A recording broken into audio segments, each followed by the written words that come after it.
ETF index mutual funds నేర్చుకుని stock మార్కెట్లో రాణించాలనుకుంటున్నారా? వెంటనే ఈ నెంబర్కి కాల్ చేయండి.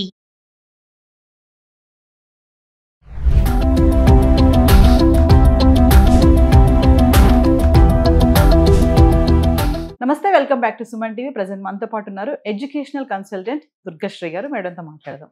నమస్తే మేడం. నమస్కారం అండి. మ్యామ్, ఈరోజు నేను కొంతమంది పేరెంట్స్ మీరు బొమ్మరిల్లు మూవీ చూసే ఉంటారు. సో దాంట్లో చూడండి, ఎంతసేపు ప్రతి డెసిషన్ కూడా వెనక ఫాదర్ ఉంటానే ఉంటాడు.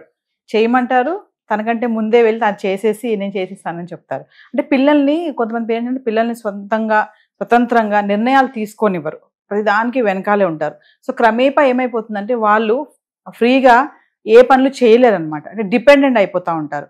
ఒక్కసారి ఏంటంటే పేరెంటింగ్లో కొన్ని పద్ధతులు ఉంటాయి కదా, డిఫరెంట్ ఆఫ్ పేరెంటింగ్ స్టైల్స్ ఉంటాయి. మనం ప్రీవియస్ కొన్ని వీడియోలో మాట్లాడుకున్నాం కూడా. మరి ఈరోజు ఒక్కసారి అంటే పేరెంటింగ్ పద్ధతుల గురించి మాట్లాడుకోవాలి అంటే వివరంగా వెళ్తే ఒకసారి. మీరు అన్నది చాలా బెస్ట్ ఎగ్జాంపుల్ అని చెప్పాలి. బొమ్మరిల్లు ఫాదర్ అనేది ఒక ఐకానిక్ పిక్చర్ క్యారెక్టర్ అయిపోయింది మనకి. ఇప్పుడు చాలా స్టైల్స్ ఆఫ్ పేరెంటింగ్ ఉందండి. మన ఇంతకు ముందర కూడా మీరు అన్నట్టు మాట్లాడుకున్నాము. ఇవాళ మనము ఒక కొత్త టైప్ మాట్లాడుకున్నాం. అది డచ్ పేరెంటింగ్ అంటారు. Dutch parenting. ఆ డచ్ పేరెంటింగ్ ఎక్కడి నుంచో రాలేదు. అది మన సాంప్రదాయంలో ఉందా అంటే ఉంది. కాకపోతే ఈ మోడర్నైజేషన్లో ఇప్పుడు ఉన్న సరౌండింగ్స్తో మనం మర్చిపోయాం. మనకి అవ్వదు, మనకి కానే కాదు అన్న క్వశ్చన్ లేదు. కాకపోతే మన situations are very different from the place that it comes from. ఈ డచ్ పేరెంటింగ్లో ఏం చేస్తారు బేసిక్గా? First thing, be honest. నీ మనసులో ఏముంది నువ్వు ఖచ్చితంగా చెప్పగలవా? అలాంటి ఎన్వైరన్మెంట్ నేను పేరెంట్గా క్రియేట్ చేయగలుగుతున్నానా? ఎప్పుడు ఇది చెయ్యొద్దు, ఇది చెయ్యి అని మీరు చెప్తున్నప్పుడు నేను డెసిషన్ మేకింగ్ చేయట్లేదు అన్నప్పుడు నాకు చెప్పాలనిపించింది కూడా నేను చెప్పలేకపోతున్నాను అంటే అది మీరు నాకు ఎన్వైరన్మెంట్ క్రియేట్ చేయలేదు కదా. సో డచ్ పేరెంటింగ్లో ఆ ఎన్వైరన్మెంట్ క్రియేట్ చేస్తారు where the child can express ఆనెస్ట్గా నాకు నచ్చింది, నాకు నచ్చలేదు అని చెప్పే ఒక ప్లాట్ఫామ్ ఇచ్చినప్పుడు దాని తర్వాత మీరు చెప్పండి, ఇది ప్రాబబ్లీ కరెక్ట్ కాదేమో, ఈ ఆప్షన్ బాగుందేమో, ఈ ఆప్షన్ చాలా బాగుంటుంది, నాకు కూడా నచ్చింది అన్న కాన్వర్సేషనే లేదు కదా మనకి. సో ఆ honesty in terms of open communication is the first thing that you find. అది మనం అడాప్ట్ చేసుకోగలమా అంటే ఈజీగా అడాప్ట్ చేసుకోవచ్చు. అదేం బ్రహ్మ విద్య కాదు. కాకపోతే మనకు కొంచెం ఓపెన్నెస్ ఉండాలి in terms of our acceptance. Okay, the second thing that I would say is too many things into the schedule of the child. 3-4 సంవత్సరాల పిల్లలు స్కూల్ నుంచి వస్తారు, ట్యూషన్కి వెళ్తారు, డాన్స్కి వెళ్తారు. ఓవర్ స్టిమ్యులేషన్ ఉన్నప్పుడు వాళ్ళకి ఇంకేమీ ఆలోచన శక్తి అనేది క్షీణించిపోతుంది. సో ఆ ఓవర్ స్కెడ్యూలింగ్ అనేది వాళ్ళు చెయ్యరు. అంటే ఒక 6 సంవత్సరాలు వచ్చేంత వరకు వాళ్ళు ఏది స్కెడ్యూల్ చేయరు. పిల్లలకి ఎంత ఆడుకుంటారో అంత ఆడుకోండి. కాకపోతే ఫ్యామిలీ టైం అనేది ఏంటి? ఫ్యామిలీ టైంలో ఫోన్లు పక్కన పెట్టి టీవీలు ఆఫ్ చేసి ఖచ్చితంగా అందరూ కలిసి ఫోన్ చేస్తారు. అది సాధ్యమా? మనకు కూడా సాధ్యమే. కానీ మనం చేస్తున్నామా? లేదు. తండ్రి 9 గంటలకు వస్తారు, తల్లి వెయిట్ చేసి పిల్లలకి తినిపించేసి పడుకోబెడుతుంది. ఇవన్నీ మన చేతుల్లో కొన్ని ఉన్నాయి, మన చేతుల్లో కొన్ని లేవు. కాకపోతే 1 meal a day if you can SIT together and enjoy. మీరు పొద్దున్నే పిల్లలు రెడీ అవుతున్నారు, స్కూల్కి వెళ్తున్నారు, ఆ టైంలో నాతో కూర్చుని నువ్వు టిఫిన్ చెయ్యి అంటే అవ్వదు. కాకపోతే అట్లీస్ట్ సాయంత్రం కొంచెం తొందరగా రాగలిగితే ఆ ఫ్యామిలీ టైం అనేది చాలా ఇంపార్టెంట్. షెడ్యూల్స్ అందరికీ ఒకేలా ఉండవు కదా మేడం. అందరికీ ఒకేలాగా ఉండొచ్చు. పోనీ వీకెండ్కి చేయండి. ఆ పిల్లలు ఎదురు చూస్తారు కదా, ఇవాళ మా అమ్మతో నాన్నతో మేము కూర్చుని టీవీ కాదు, ఇది కాదు, అది కాదు, మా అమ్మ నాన్నతో టైం స్పెండ్ చేస్తా. అది చాలా పవర్ఫుల్ అండి. అదొకలాంటి పాజిటివ్ ఎనర్జీ వస్తుంది, ఒకలాంటి కమ్యూనికేషన్ ఓపెన్ అవుతుంది. ఓకే, మనము మన కల్చర్, మన నేషనల్ కల్చర్ అంటాము. మన కల్చర్లో ఏంటుంది, మనం we talk about kindness, tolerance, gratitude, ఇవన్నీ మనం మాట్లాడతాం కదా. అవి ఎక్కడున్నాయి? వీటిల్లోనే ఉన్నాయి కదా. ఒక టైం, ఒక ఫ్యామిలీ టైం అనేది మనం మిస్ చేయించుకున్నప్పుడు you can teach your child about being tolerant. Simple thing. నాన్న వాళ్ళ స్కూల్లో ఏమైంది, ఆ పిల్లవాడు యునో అని 10 సార్లు చెప్తాడు, స్టోరీ చెప్తాడు, ఏమైంది అక్కడ. చిన్న విషయం ఏం పెద్దగా ఉండదు, చిన్నగా ఉంటుంది. కాకపోతే మనము పిల్లలకి ఏం నేర్పిస్తున్నాం అక్కడ? పేషెన్స్ నేర్పిస్తున్నాం, టాలరెన్స్ నేర్పిస్తున్నాం. డచ్ పేరెంటింగ్ ఏదో అద్భుతంగా ఏదో అయిపోతుంది, ఏదో ఫిలాసఫీ మన దాంట్లో అవ్వదు అన్నది లేదు. అది ఈక్వల్గా మనం చేయగలిగినప్పుడు, ఆపర్చునిటీస్ ఉన్నప్పుడు, అది మనం చేయలేకపోతే అప్పుడు అది కష్టం అండి. ఇంకోటి, పేరెంట్స్ ఇద్దరు పార్టిసిపేట్ చేస్తారు పేరెంటింగ్లో. అక్కడ మనకి ఇక్కడ ఏంటి, తల్లే అన్ని చూసుకుంటుంది, తండ్రే అన్ని చూసుకుంటాడు. బయట పనులన్నీ తండ్రి, ఇంటి పనులన్నీ తల్లి. పిల్లలు చిన్నగా ఉన్నప్పుడు ట్యూషన్లు, చదువులు, హోంవర్క్లు అన్నీ తల్లే చేస్తుంది. తండ్రి ఎక్కడ ఉన్నాడు?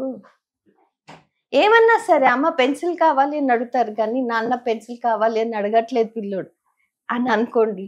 ఎందుకు అంటే మనం ఈక్వల్ పేరెంటింగ్ చేయట్లేదు కదా. ఆ ఈక్వల్ పేరెంటింగ్ అన్న ఆప్షన్ ఉన్నప్పుడు మనం చేయకపోవటము, అది మన ప్రాబ్లం. సో డచ్ పేరెంటింగ్ అనేది బ్రహ్మ విద్య కాదు, అది మనం చేయగలం. ఈ డచ్ పేరెంటింగ్లో మనం చూసేది ఏంటి? ఓపెన్ కమ్యూనికేషన్ ఉంది, మనం ఆనెస్ట్గా మనం చెప్పగలగాలి, మనం ఈక్వల్గా పేరెంటింగ్ చేయగలగాలి. మనము ఏం తింటున్నాము, నేను పిజ్జా తిని నా పిల్లల్ని నువ్వు సాలెడ్ తినాలి అంటాము, ధర్మమేనా? కాదు కదా. ఇవాళ బిర్యానీ తెప్పించుకుందాము, రేపటి నుంచి మనం సాలెడ్లు తిందాము, అది ఎక్కడ ధర్మం కదా. మనలో మనకి కన్సిస్టెన్సీ లేనప్పుడు మనం పిల్లల్ని ఏమంటాం? సో డచ్ పేరెంటింగ్ మనకి అడాప్ట్ చేసుకోగలము, అడాప్ట్ చేయక్కర్లేదు. మన original national expectations in terms of culture ఏంటి అనేది మనం కొంచెం అవగాహనకి వస్తే అది మనం ఫాలో అవ్వగలం. Simple things, be tolerant. పిల్లలు వాళ్ళు చెప్పే కథలు మనం వినకపోతే ఇంకెక్కడికి వెళ్ళి చెప్తారు? ఆ ఓపెన్ కమ్యూనికేషన్లోనే మీరు ఎన్నో నేర్పించగలరు. టైం మేనేజ్మెంట్ నేర్పించగలరు, how to deal with stress, మీరు పిల్లల్లో ఉన్న టాలెంట్ ఎట్లా పసిగట్టగలరు, ఏం చేయాలి మీరు వాళ్ళకి ఆపర్చునిటీ ఇవ్వాలి. So I'm sure it is possible. So there is Finland, there is the Dutch parenting అంటున్నారు, చైనీస్ పేరెంటింగ్ అంటున్నారు, టైగర్ పేరెంటింగ్, ఇవన్నీ ఉన్నాయి. అన్నీ కలిసి మనము టైంకి ఏది పిక్ చేసుకోగలమో. పిల్లలు తప్పు చేశారు అంటే నేను కూర్చుని అమ్మా నాయన అని చెప్పలేను కదా. ఆ నిమిషానికి ఫస్ట్ నాకు అర్థం కావాలి ఏంటి అనేది. అదే డచ్ పేరెంటింగ్లో చేస్తున్నారు కదా.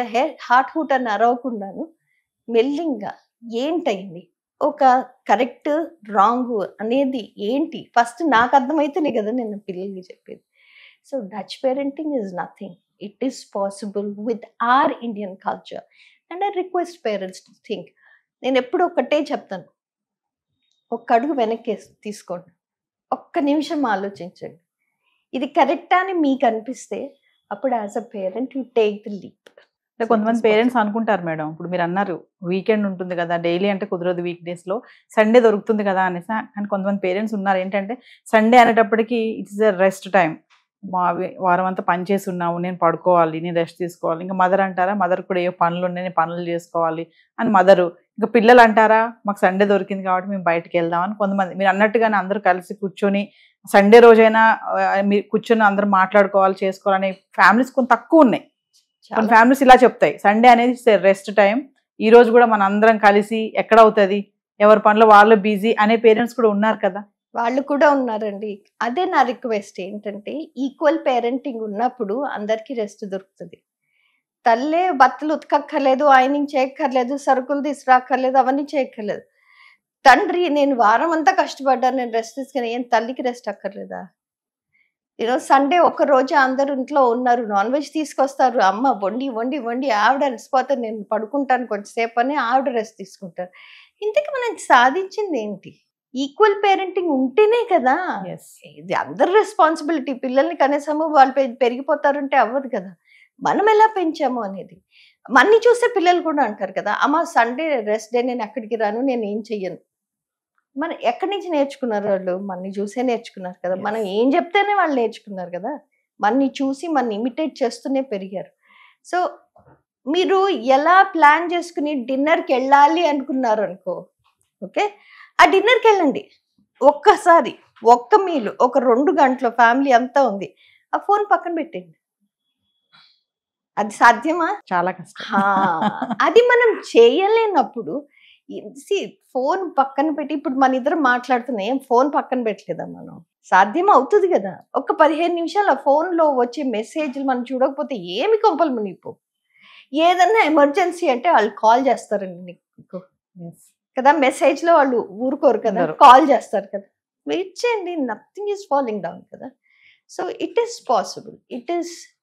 ఇట్ ఈస్ నాట్ పాసిబుల్ అన్న పేరెంట్స్ అందరికీ ఒక్కసారి ఆలోచించండి. మీ దినచర్య ఏంటి? ఎక్కడ ఒక చిన్న విండో ఉంది, ఆ పిల్లలు పడుకునే టైంలో ఒక్క 7 నిమిషాలు నాకు దొరుకుతుందా? దొరుకుతుంది. పొద్దున్న లేచినప్పుడు 7 నిమిషాలు దొరుకుతుందా? దొరుకుతుంది. వాళ్ళు స్కూల్ నుంచి రాగానే 7 నిమిషాలు దొరుకుతుందా? దొరుకుతుంది. ఇదే మీ 7-7-7 రూల్. కదా. ఆ 7 నిమిషాలు వాళ్ళకి మనం ఇవ్వగలమా? 21 minutes in 24 hours. It is possible. So Dutch parenting గొప్ప, ఈ పేరెంటింగ్ గొప్ప అని నేను అనను. పేరెంటింగ్లో pick the best that is suitable for you. మన ఇండియన్ కల్చర్ మనకి అదే టీచ్ చేస్తుంది, మనం మర్చిపోతున్నాం. So Dutch parenting means equal parenting. Parents ఇద్దరు కూడా ఈక్వల్ గా రెస్పాన్సిబిలిటీ తీసుకొని కోఆర్డినేషన్ గా ఉంటే it's very good. Yes. Thank you ma'am. Thank you.